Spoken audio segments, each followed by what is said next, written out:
So I had a completely different style video planned for this week. In fact, Nick and I were sitting down just a few days ago to react to the press conference of the new Range Rover, the new flagship, the new Coco Chanel inspired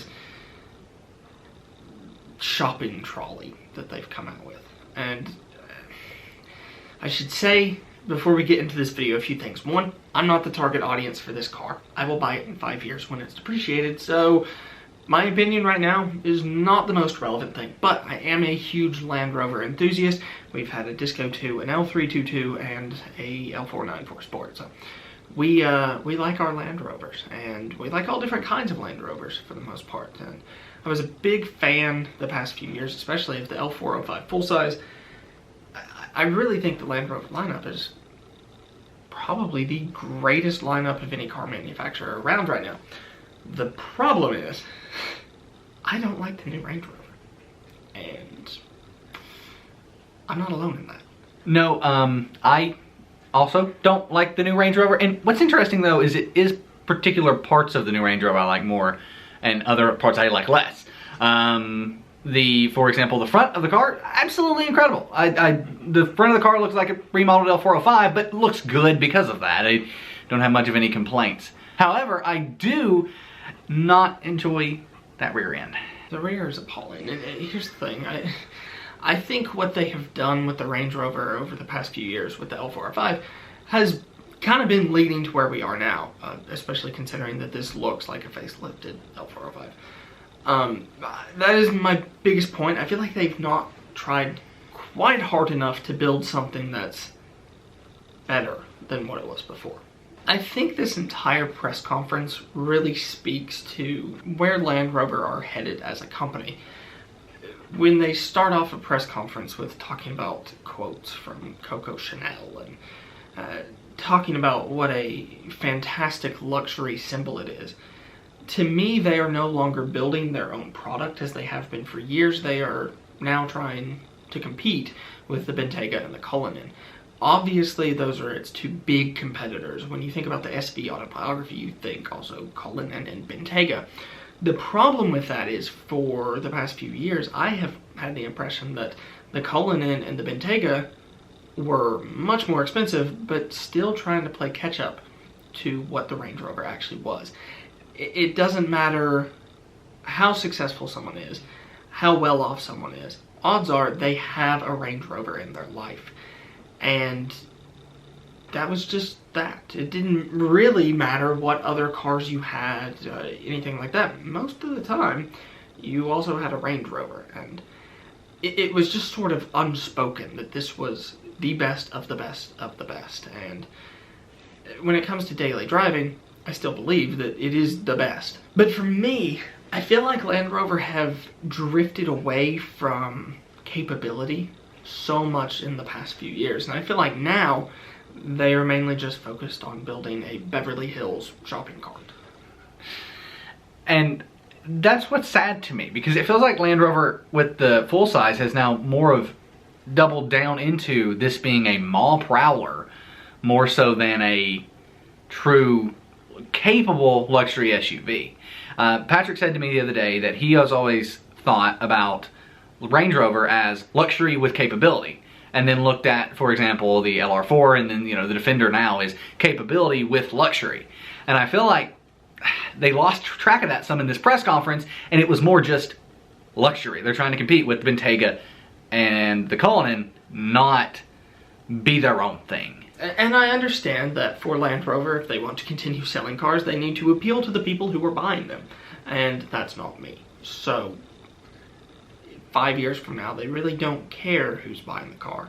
So I can understand how, as markets evolve, they need to appeal to the market that's buying their car. And for the most part, that's who it is. That's where the big spenders are.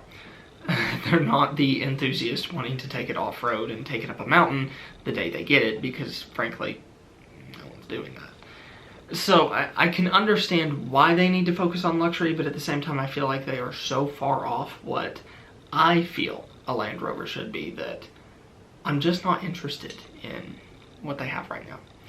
And that's not to say I'm not interested in anything in the model lineup, because I do feel like they were on a completely different path with the Defender just a year and a half ago when they did the press conference, September, October sometime, 2019? Actually. 2019. When they did that press conference, it was fast-paced, it was enthusiastic, it talked about the capability and the performance and everything that it meant to be a Defender, and I feel like they did that because they were trying so hard to get people to realize that this is still a Defender. And whether you agree with that or not, that's fine. It's just more of, I feel like they were trying. And with the new Range Rover, I feel like capability-wise, it's got 7 seats. It's pretty much as capable as they talked about it getting. And that was really cool that they do have now a 7-seat option for the extended wheelbase, and that it looked very well done. But I, at the end of the day, just don't feel like they put enough focus on actually being able to take these. The one thing I've always loved about a Range Rover is that you can take it to the shopping mall, but you can also take it camping. You can take it and do things with it without having to worry about it. When you get back, all you gotta do is, give it a wash, and it's good to go. And I felt like that wasn't the case with this new one and this new press conference. And maybe that'll change. I hope it does. I hope they do release more about capability, and I hope that they do still allow you to go to owner's day when you purchase a new vehicle with this new Land Rover. Not saying that's went away, but that's something that I've always thought was really cool. So I don't know. Maybe over time that'll change, but as it is right now, from that press conference, they have positioned themselves as luxury competing with the Cullinan or the Bentayga, and not with themselves. Range Rover is what it is. It is a Range Rover, and it sets itself apart from other luxury SUVs by being that. Everything was trying to catch up to the Range Rover, and I just don't know if that's going to be the case with this new car. And I'm not saying it won't be, and I hope I'm proven wrong, but I'm not feeling it right now. There's a point that I want to bring up that I can't take credit for thinking of because it was not my thoughts whatsoever, but an account that I do follow on Instagram that I'll link below, that mainly focuses on L322 Range Rovers, was talking about how Porsche on their main Instagram profile still post pictures of their heritage cars and even older models from the 90s. And I had never thought about it like this, and once I realized what they were talking about, I realized how true it was. Land Rover, when you go to their Instagram, it's very sterile. It's very, well, yeah, sterile. You get the impression that everything is new, everything is perfect, everything is exactly the way it should be. But the emotion that I feel Land Rover have always been good at pulling from me are just gone. It feels more like a hospital than it does enthusiasm. It's too perfect. And looking at Porsche's profile, you can tell that they still really care about their heritage and their old cars. And I'm not a huge Porsche person. I don't know enough about the brand to really be ingrained in it, but the fact that they care says something to me. And it was then later pointed out that Land Rover had a heritage account, but to me it's completely different. You're completely separating the two audiences, which seems to be the direction Land Rover want to move in. And that's fine. I'm just not there personally. And I think it's always sad when there's a cult following behind a brand that is encouraged for years and years and years, and then all of a sudden Land Rover are just like, well, no, that's not really us anymore. Yeah. And that's how it feels. And we're talking about like trivial things. Yeah. Like, this is a car brand, and like ultimately their goal is to sell cars. Yeah. And I hate to be this person, but I'm gonna be this person because this is the hard truth. Land Rover do not care what I think. Yeah. And they don't care what you think. No. And the hard truth of it is they don't care what most of us think. The only people that they care about are the ones who are writing the checks to buy the new Range Rover, which for people who are interested in that market of a luxury SUV, it seems to have done very well. And this is something that was interesting too that we tried. We did a poll on our Breakdown Automotive Instagram for how many people like the new Range Rover, and the polling, by the way, you can tell now why we're recording this video inside. The wind is crazy today. The polling was very clear that most Breakdown Automotive account followers were just not feeling it. On the flip side of that, though, every other poll I've seen is the complete opposite. Most people love it. So I think that says something, one, to this community, that we are very, I love you all, but stuck in our ways, because I'm right there with you. But to us, to this community, I think Land Rover means something different than what Land Rover see themselves as now. Yeah. And it's hard to let go of. And I'm not going to say it's not. This isn't an emotional video, but you have this image in your head of what a brand should be to you. Yeah. And sometimes it's a little difficult to accept that that's not what that brand actually is anymore. And I'm sorry, when you start off a press conference and it looks like an Apple event mixed with a fashion show, mixed with quotes from fashion designers, it was just instantaneously recognized that this isn't the car for me. And the brand of Range Rover is probably no longer my brand. Yeah. Because, I'll be honest, for the price point, I would rather have a used Rolls Royce than a brand new Range Rover. And based on the Rolls Royce that we just bought, which is essentially just a 7 Series underneath, it's better. Yeah. You may have older tech, and I'll give you that, but overall ride quality and experience and value for your money and even depreciation, it's better. Yeah. So, for me, I would rather spend that same amount of money on a used Rolls Royce. Yep. And actually get the thing that is supposed to compete with the Rolls Royce, because it is a Rolls Royce. Yes. Rather than get the thing that is now trying to be that. Yeah. And I think that goes back to the point that I've been trying to make. Range Rover was in a class of its own. It did not compete with the Bentayga or the Cullinan before now, and I think now it will. And it still probably will be the cheapest out of all of them. You know, I think it probably, even the SV would probably max be a $200,000 plus in the US car, 200 to 250 after options. Yeah, and when you're looking at a Cullinan, that's not even half the price. Yeah, so, you know, if you look at it like that too, and so for a lot of people, if you're looking to spend 200 to 250, that's going to be where you're at. That you know, you're going to go Range Rover because the Cullinan doesn't make sense, the Bentayga doesn't make sense, as you go used, but a lot of times in that market, you don't want to go used. You're spending $250,000, and so you're going to go with a Range Rover. And they're targeting that market greatly, but it does feel like they're trying to capture some of those Bentayga and Cullinan owners and bring them down, which is the wrong term, but price point wise down to Range Rover, and they're trying too hard to do it. I think if they were just to say, leave it be, and not try so hard to capture that market, they may end up capturing more of it. And I don't know if that's the case, but yeah.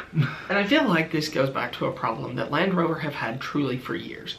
They always, every 7 years, seem to have an identity crisis. Yeah. And this is something that it happened with the L322. It happened with, I can't speak for the P38. That was a short model life. I also wasn't that ingrained in the P38, so I just don't know. But to me, Land Rover have an identity crisis every few years. And if you notice, on older L322s, they have the green Land Rover badge. On my L322, there's a few Land Rover badges. Yeah, they very much so debadge them. In those years, Range Rover kind of became its own brand. And this has always confused people. And it feels like from about 2013 to right now, they kind of combined the brands again. You had the Land Rover Range Rover Sport. You had the Land Rover Range Rover. Whereas with the L322, the late models, it felt like you had the Land Rover Discovery and the Range Rover. And they were just completely separate. So to me, it feels like the new Range Rover has gone back to that removal of the Land Rover brand from it. And it's a Range Rover. It's not a Land Rover. And I don't like that. Yeah. I feel like the Range Rover is what makes it luxurious. The Land Rover is what makes it capable to drive up a mountain. Yeah. And to me, you need the two together to make the perfect Range Rover. Yeah. And yeah.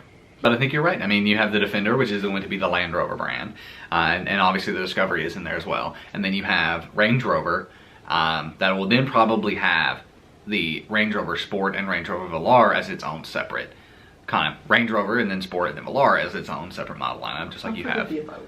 Oh, and the Evoque. And then you have the Defender and the Discovery, and then the Discovery Sport. So it kind of feels like that's what they're doing, is making those separate lineups. And honestly, you know, it could work out very well. And you also have the Defender 90 in there. You would throw that in there between probably the Disco and the full-size 110. But anyway, yeah, I think you're right. I think it's a good speculation. But we're now 16 minutes into this, so I don't know if you... Yeah, well, ultimately, I'll say this. Most people love the new Range Rover, and this community specifically seems to be the minority that's just not feeling it. And from the messages I've received from a lot of people, it's not that people hate it, it's that they're almost a little sad about the direction Land Rover have taken it. And I'm in the same boat.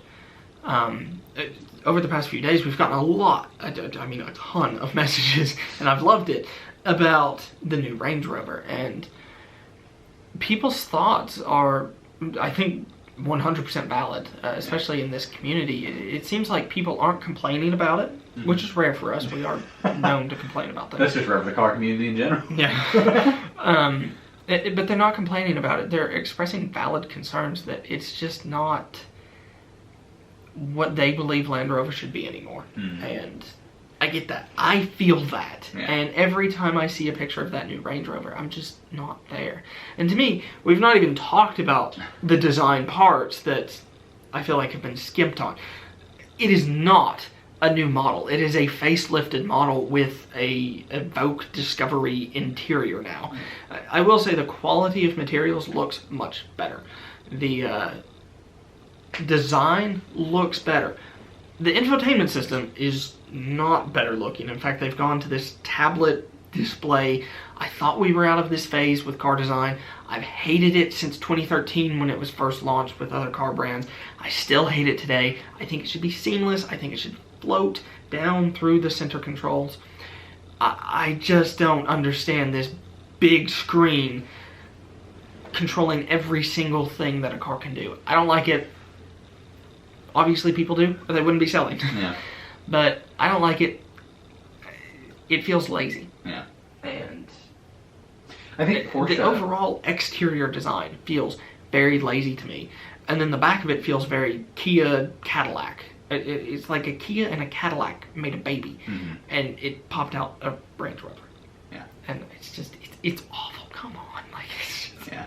That light bar that just forms this big square on the back of the Range Rover. It's just bad. It reminds me of like a Dodge Durango.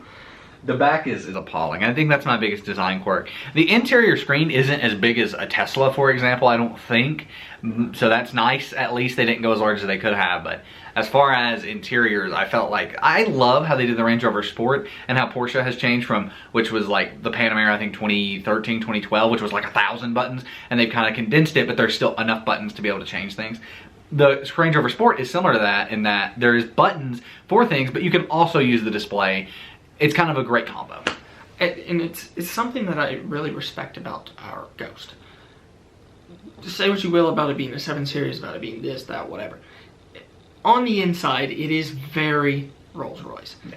And one of the things I like about it is that tech isn't what makes it a luxury car. What makes it a luxury car is how it drives.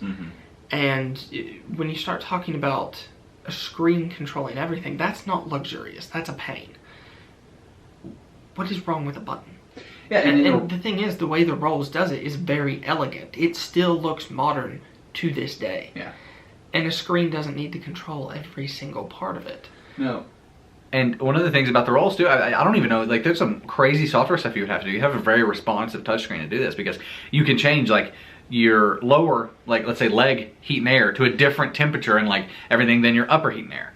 And you do this with these beautiful slide wheels and everything.